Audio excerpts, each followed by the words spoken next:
All right. Thank you all, and I welcome you again in our today's lecture. And as you can see, our today's topic is going to be themes of isolation and human relationship. Themes of isolation and human relationship. Actually, we cannot separate these two themes, or we cannot treat them separately, these two themes, the isolation and human relationship, because when you want to talk about isolation, then automatically the idea of human relationship will be there. Or if you want to talk about human relationship, then isolation will be there. So we'll talk about both these things together, not in an exclusive way, but we'll put them together and then we'll try to understand it. What do you mean by this? So far, actually, have come to know from our previous discussions.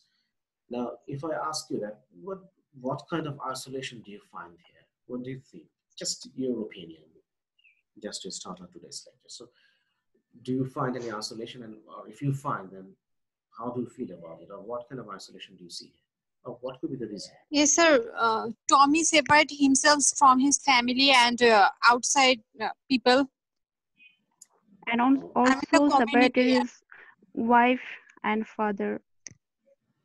Okay, Shami, you said from wife and father, he separated himself, Yes, right? sir. Okay, Yes, and Ritu, you said that? So I said that he separated himself from his family and community.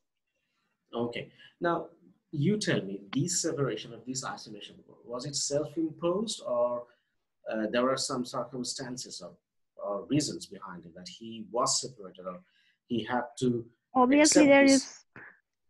Yes. Yes. Go on. Obviously, it has some reason because the ancient American society was money oriented, and their what should I say? This personal life নিয়ে সবাই অনেক বেশি ছিল যার জন্য They were self-centered, right? Yes, sir.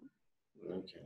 কারণ টমির বাবা চাইলে তাকে হেল্প করতে পারতো, কিন্তু সে তো হেল্প করেনি, যার জন্য তার এর ধরনের একটা সিচুয়েশন তৈরি হয়েছিল। There is the whole society, or you can see the cultural practice at that time. It was responsible for this. Yes, you're right. And especially if we really want to understand it, then we also have to understand the situation or the background behind this. Right before that, actually, there was the Second World War. And during the Second World War, what's happened that we have seen a kind of a diabolical exhibition of animalism that we call it. People became very ruthless, and they didn't bother to kill his fellow human being. And for example, American people, they're fighting against the people in the some nations in Asia and also in Europe, and also some European nations they're fighting against their own fellow European nations like Germany or France, or you can give many other examples.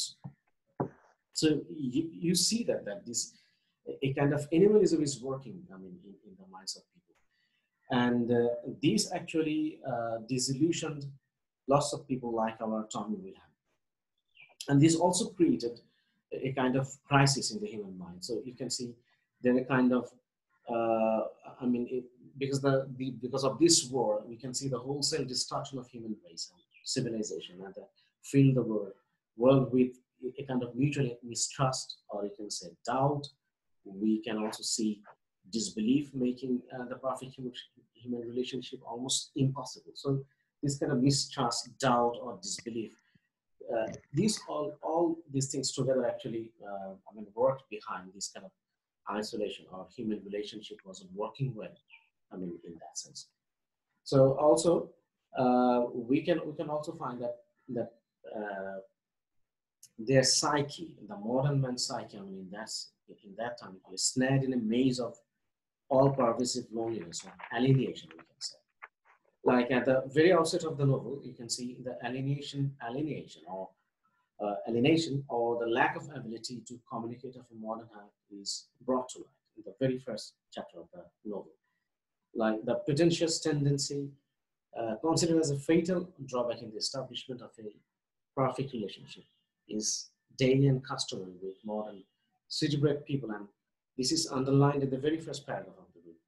So if you just take the very first paragraph of the book from page 3, and if I read it to you, then you will understand it. And it says, when it came to concealing his troubles, Tommy Wilhelm was not less capable than the next fellow.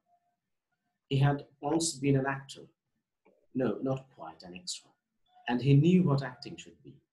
So here you see that Tommy Wilhelm actually, he, just like his fellow New Yorker, if we say that, the people who are living in New York, he wasn't less capable of than his next fellow, that to conceal his troubles, to conceal his feelings. So you see, the society as a whole, it was pretentious. It was very deceptive. So they knew actually how to hide their own troubles or annoyance of their own anxieties or problems actually they're having. And as at the same time, we also know that Tommy Wilhelm, he went to Hollywood and he tried to have a, he tried to have a role in the, film, but he couldn't get the central role, but he acted for some time as an extra. So at least he has some kind of training in that sense, that he knows how to hide his feelings. So we can see when you always try to hide your own problems and you also all the time you try to pretend, then at one point you will feel isolated from the rest of the world, because whatever actually you're doing, that is not real. That is very much, uh, it's very much deceptive. And also, you can see that in the New York, the place actually where our protagonist was living at that time, you see people do business and pass the time of day, but somehow do so only superficially.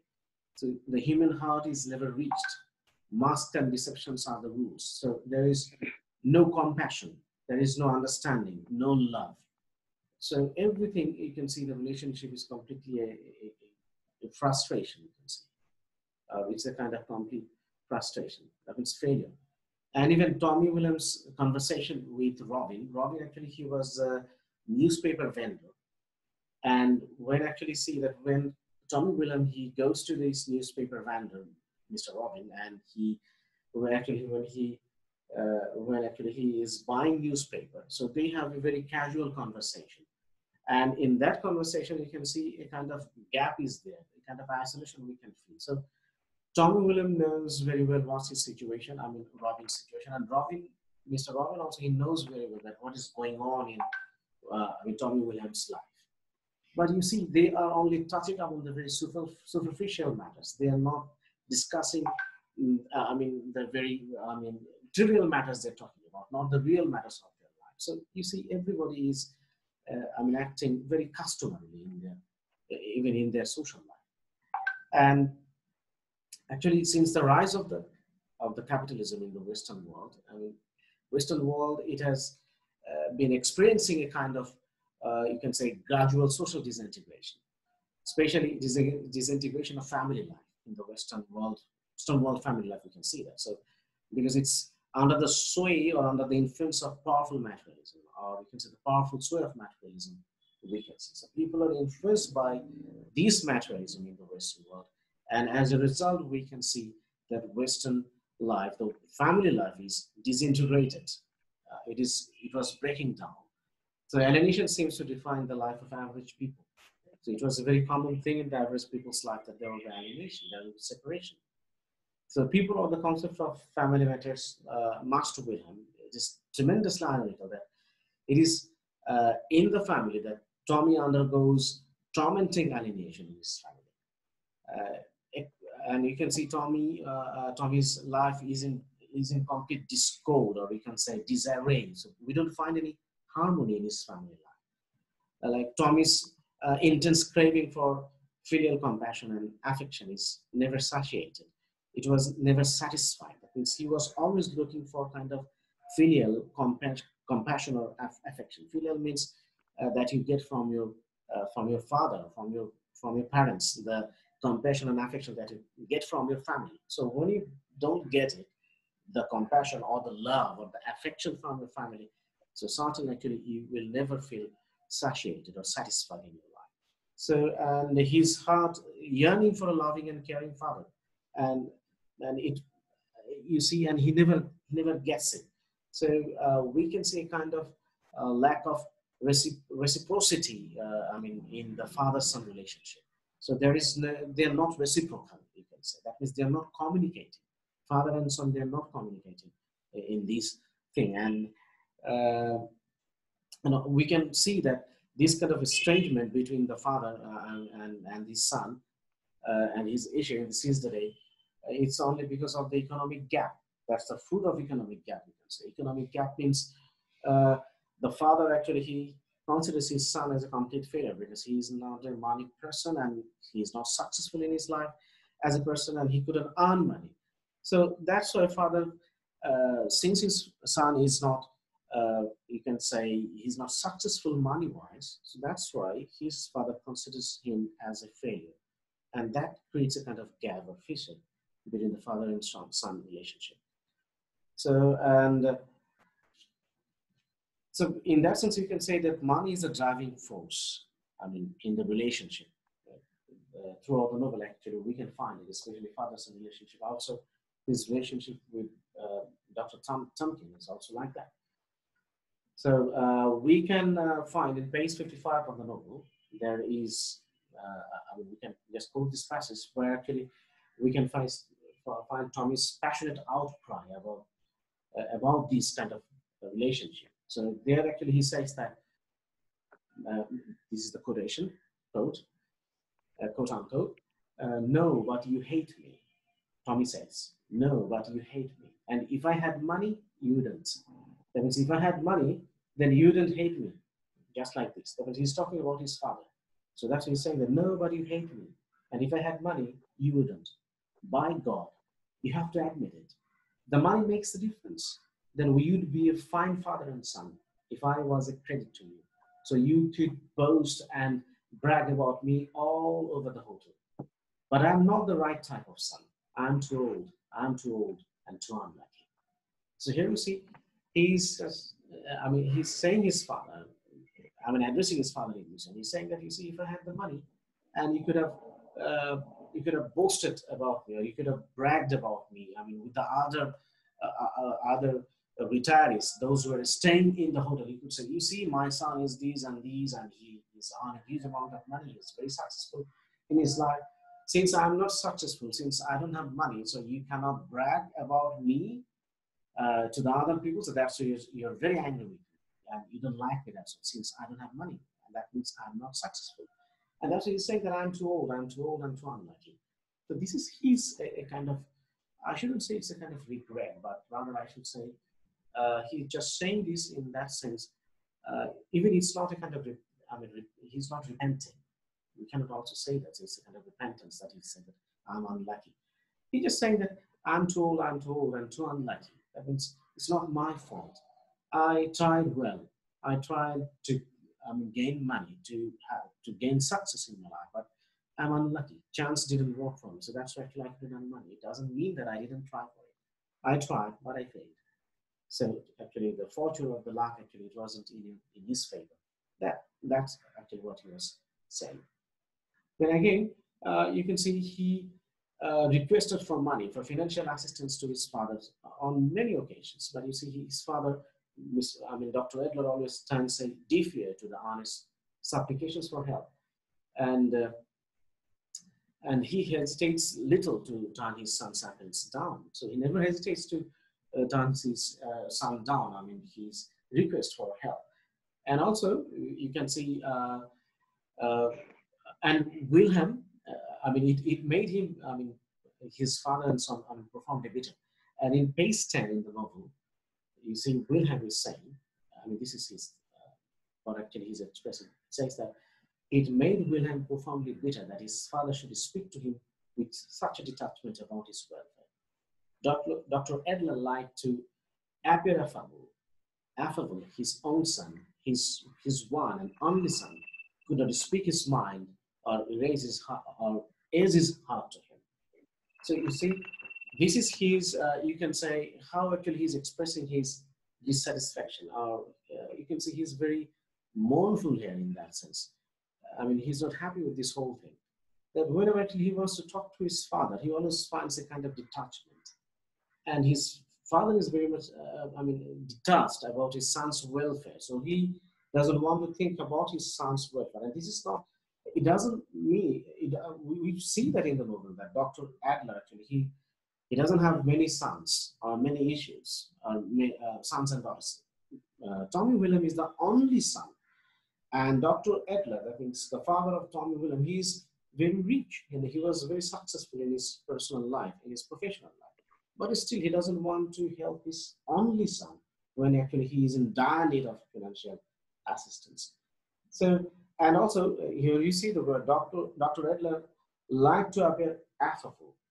Affable means always try to appear very friendly with his son, but whenever actually his son wants any kind of emotional or any kind of financial assistance or help, then Tommy Wilhelm, if you would find that his father is detached from that kind of topics. He doesn't want to talk about money, or he doesn't want to help his son emotionally.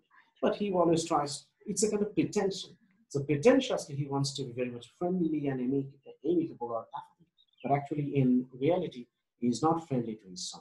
That's why you see, his son is saying that could not speak his mind or edge his heart to him. So he couldn't approach to his father, and he couldn't edge his heart to him. That means he couldn't ventilate his emotion or his opinions or his ideas to his father, because his father was very closed in that sense, you can say. But he always gives the appearance that he is very friendly, but actually he is not friendly. He is not sympathetic to his son. So, and that's why also you can see the old, and even you can see that Mr. Adler, rarely actually he passes any sympathetic word or any word that is very kind to his son. So again, very emphatically, he is complaining against this kind of behavior of Mr. Adler, and in page 54 of the novel, he's saying that when I suffer, you weren't even sorry. That's because you have no affection for me, and you don't want any part of me. So this is his objection against his father. That when I suffer, you weren't even sorry. So he's telling his father, he's saying his father that, look, even if I suffer, when I'm in trouble, that means my trouble doesn't trouble you. So my trouble is not your trouble. Though I'm your son and you're my father. So usually what happens that in a family, that we can see that when a son suffers, then that becomes the sufferings of all the family members. Don't you agree with that? Don't we see that in our family life? That your problem is going to be your family's problem, right? Yes, sir. Exactly. Yes, sir. Yes, but here actually we see that it's not happening. That his problem is not his father's problem. So that's why we say that when I suffer, you aren't even sorry. That's because you have no affection for me and you don't want any part of me. That means as a son, you don't want to accept any of me that I'm your son, because I'm not a successful person money-wise. So that's why actually you don't have any affection for me. So this is, all about the relationship between the father and son, and also we can see that how this idea of isolation actually is working in that society at that time. Now let's talk about a little bit about Dr. Thumbkin and his relationship with our hero, Tommy Wilhelm. Now here you see, he is a very queer kind of character. Dr. Thumbkin, and sometimes actually he's not understandable. But still we see that Tommy Wilhelm, since actually he didn't get any help from his father, so that's actually he is very much dependent emotionally and financially. For you can say that at least he gets advice or advice from that person. Even those are not sincere, but still he gets something from Dr. Thumbkin. So on page 10 to 11, here actually about Dr. Thumbkin, he's saying, Tommy Wilhelm says that, I wouldn't turn to Thumbkin if I could turn to him.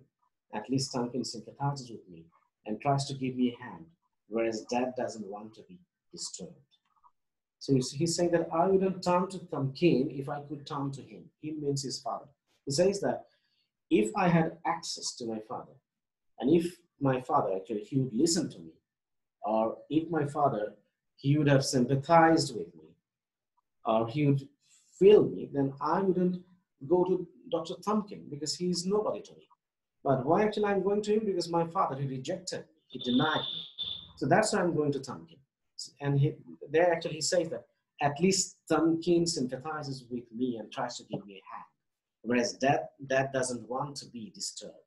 His father doesn't want to be disturbed by his son's problems. He doesn't want to listen to his problems because his problems and his crisis, or even his, this emotional stuff, it disturbs or it annoys his father, Dr. Edler. So Dr. Edler doesn't want to be disturbed by his son's, any of his things, whether financial or emotional.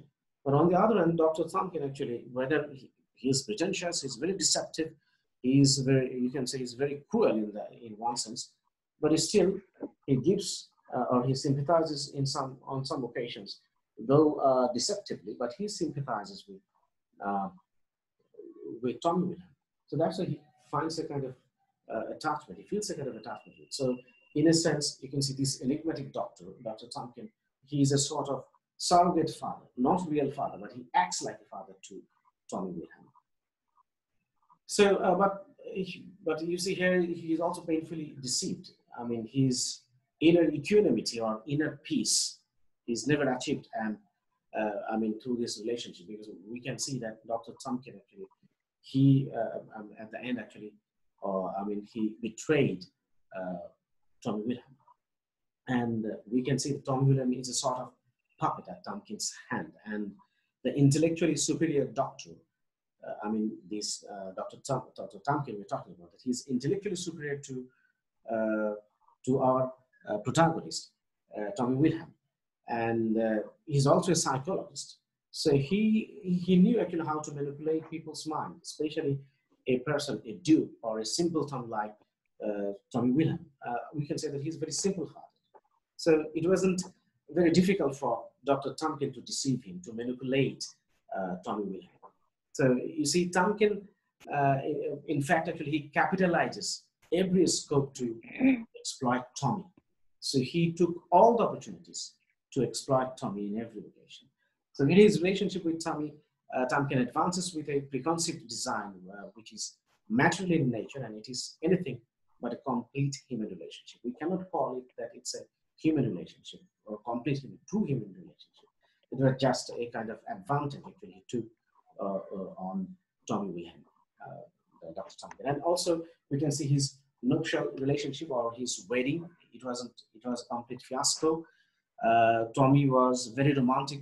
It was a romantic relationship with his wife because he is youthful when they were young.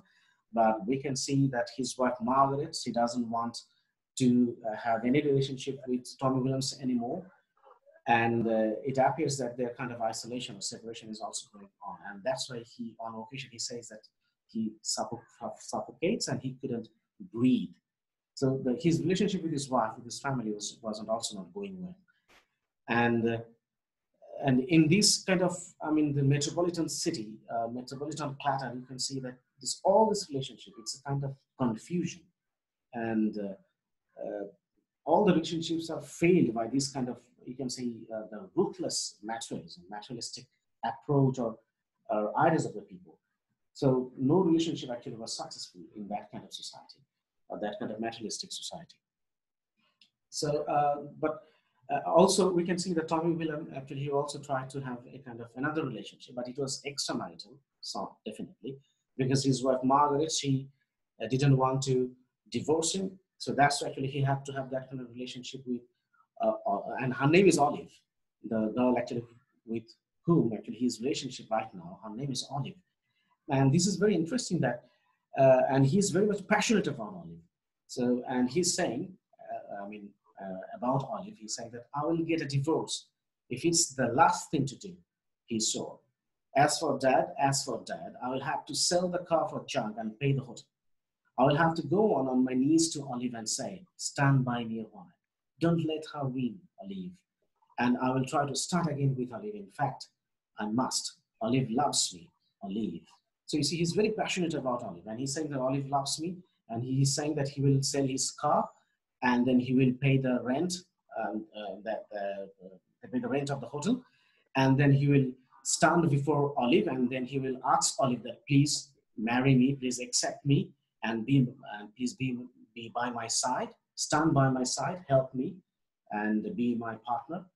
And that's why he's saying that Olive loves me. Olive, he believes that Olive loves her very, very, very much, and he thinks that they can continue this relationship. So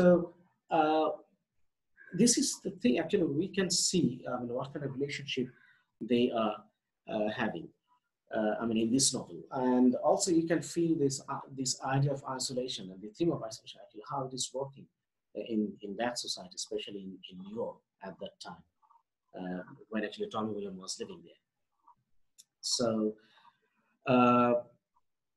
we cannot say that completely it's a philosophical take, on this novel, but in a sense, we can see that through Tommy Williams' struggle for survival, you can see below unequivocally actually summons every reader to consider the case. That he's saying that you need not to be philosophical, but you can consider the case of Tommy Wilhelm, and then you can take caution that how actually you have to behave in this kind of pretentious society, in this kind of fake society, where everything is superficial, nothing is that much serious. Everything is considered by money, the money-oriented society, or where actually people are worshipping the god Mammon, or the worshippers of Mammon, the god of money. People are worshipping the god of money. Actually, where you have to behave and how you have to behave and how actually you can lead your life. So we can take a kind of caution from this Tommy Williams case, and thus actually we can run ourselves that how actually we should lead our life in this kind of materialistic society that we can see in the novels today. So that's all from my part. So if you have anything to add, or if you want to comment, you can do it now. Or if you have any question, I'll be very happy to answer those. We have 3 minutes. Yes, the floor is open. If you have any question, you can ask me now.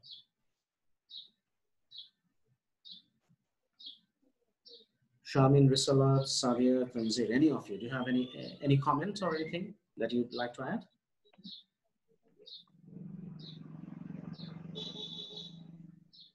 Can you hear me, guys? Tanzir, do you have any questions or any comment? No, or any point that you didn't understand well? So if you want me to repeat it, I can repeat that. So if you have any confusion.